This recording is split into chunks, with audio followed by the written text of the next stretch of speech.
જય સ્વામિનારાયણ વિદ્યાર્થી મિત્રો, હું છું ઋષિ સર અને ફરી એકવાર તમારી માટે આજે લઈને આવ્યો છું સફળતાની ચાવી. વિદ્યાર્થી મિત્રો, અત્યાર સુધી આપણે નકશાના વિડીયો જોયા. ગઈકાલે એક ધોરણ 9ની સામાજિક વિજ્ઞાનની પુસ્તકનો એક વિડીયો મૂક્યો હતો. હવેના પછીના જેટલા બી વિડીયો હશે એ બધા હું પાઠ્યપુસ્તક રિલેટેડ મૂકીશ. આજે હું ધોરણ 10ની પાઠ્યપુસ્તકની અંદર જે પ્રથમ પ્રકરણ છે ભારતનો વારસો, તેની અંદર 3જા નંબરના પેજ પર એક સૌથી અગત્યનું ટોપિક આપેલું છે. કારણ કે આપણે રહીએ છીએ ગુજરાતમાં અને ગુજરાતના સાંસ્કૃતિક વારસા વિશે આપણી પાસે માહિતી હોવી ખૂબ જ જરૂરી છે. વિદ્યાર્થી મિત્રો, ગુજરાતનો સાંસ્કૃતિક વારસો આ ટોપિકની અંદર સૌથી પહેલો પોઈન્ટ આવે છે સાંસ્કૃતિક, પૌરાણિક અને પુરાતત્વીય મહત્વ ધરાવતા સ્થળો. વિદ્યાર્થી મિત્રો, આ પ્રકરણમાંથી 2 માર્કના અને 1 માર્કનું જોડકું, આમ 3 માર્કનો ગુણભાર આવે છે બોર્ડની એક્ઝામમાં. મારો આ કોટ, આ ચાવી જે છે એ તમને 2 માર્ક પ્લસ 1 માર્ક બંનેની અંદર ખૂબ જ કામ લાગશે. આમ તો પુરાતત્વીય મહત્વ ધરાવતા સ્થળો ઘણા બધા છે, પણ વિદ્યાર્થી મિત્રો, આપણા પાઠ્યપુસ્તક રિલેટેડ જે સ્થળો છે એના નામ કંઈક આવા છે.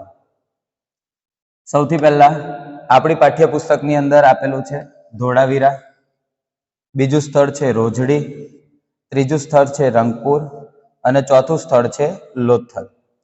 વિદ્યાર્થી મિત્રો, આ 4 સ્થળો આપણને પુરાતત્વીય મહત્વ ધરાવતા સ્થળો તરીકે આપણી બુકમાં આપેલા છે. આ 4 સ્થળો જો આપણે સહેલાઈથી યાદ રાખવા હોય તો આનો એક સરસ મજાનો કોટ મેં બનાવ્યો છે. આની એક સરસ મજાની ચાવી છે. એ ચાવીનું નામ છે ધોરો રંગલો. મારી સાથે બોલજો બધા, ધોરો રંગલો.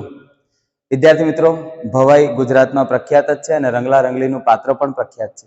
એમાંનો જ રંગલો એ પણ પાછો કેવો? ધોરો. આમ ધોરો રંગલો યાદ રાખવાથી તમને આ 4 નામ સરળતાથી યાદ રહી જાય. ધો એટલે ધોળાવીરા, રો એટલે રોજડી, રંગ એટલે રંગપુર અને લો એટલે લોથલ.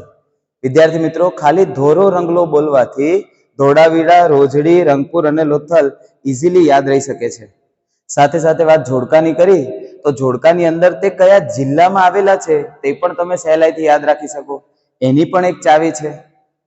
ધોરો રંગલો આ શું કરો, અથવા ધોરો રંગલો કરો શું આ. ક એટલે કચ્છ, ધોળાવીરા કચ્છ જિલ્લામાં આવેલું છે. રો એટલે રોજડી, રોજડી રાજકોટ જિલ્લામાં આવેલું છે.